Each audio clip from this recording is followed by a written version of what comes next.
bloody chaos with Metro. There's all kinds of bloody police in Melbourne. They bloody got idiots driving in front of trains and halting Metro trains. An empty police car was left on the tracks. And it's caused this one to stop. They've closed the landmine. Just been emptied out the front set.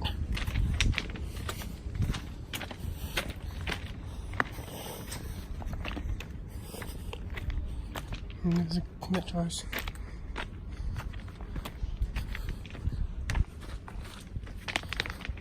There's the Penang crossing.